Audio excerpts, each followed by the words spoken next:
Will Tappet Trice establish himself amongst the elite, or will somebody else light up the tote board at the Tampa Bay Derby?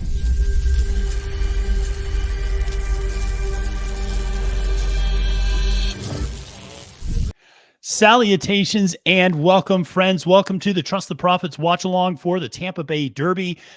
El Hombre, we are watching him load into the gate, and there is an overwhelming favorite, 2-5 favorite, Tappet Trice. What do you think about the way this board is shaping up? I don't like it from a betting standpoint because I do think Tappet Trice is the easy winner here.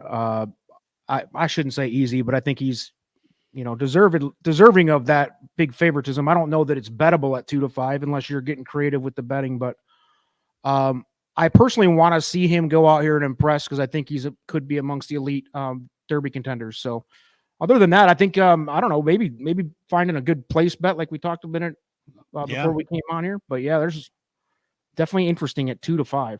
Yeah, it is. It is crazy. You're going to want to look for early speed from the 9 Shesterkin, the 11 Zydeco, as well as the 12 loading in right now Prairie Hawk. Those are among the early leaders. Groveland, the 4, should be forwardly placed. He's acting up in his stall right now, but Tappet Trice should be forwardly placed as well. This is not a track that plays well to deep closers. Something to keep in mind. Horses that are stalking have been running quite well today, and they are off.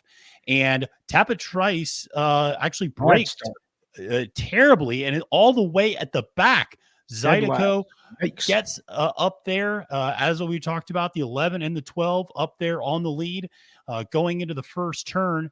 And ultimately, it is going to be Dreaming of Kona at 54-1 that's going to take them into the first turn. Zydeco stalking outside of that trip, and Prairie Hawk to the outside as well. Then you have the number 1 horse sitting there and going along. But this is pretty crazy, El Hombre, that Tappet Trice is way back. He's working hard right now. He's working real hard to try to make up for that tough start. He's about mid-pack. He's coming, you see Saez is working his ass off. He's either going to prove that he is a monster, or this is just going to be one of those races that they threw away right out of the gate, maybe. Yeah, Saez, you can see him. He is going to him hard already. He is coming up. He is going to get to the front, whether he can sustain from coming this far back.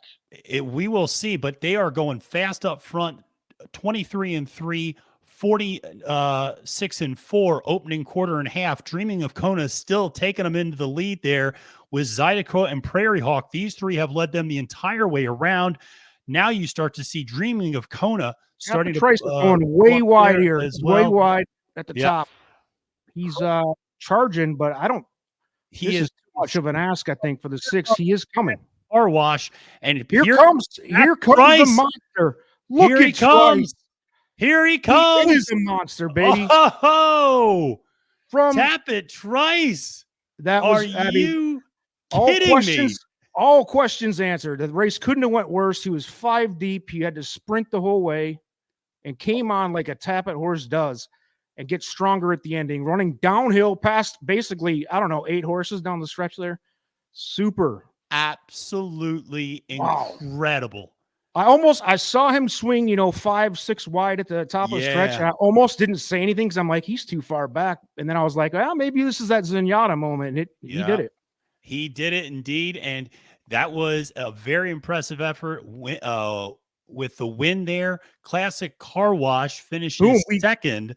Crushed that. And we hit that on Tour de Force, that's for sure. And then Classic Legacy, they have to Art Collector with Irad Ortiz Jr. aboard, finishes third to complete your trifecta.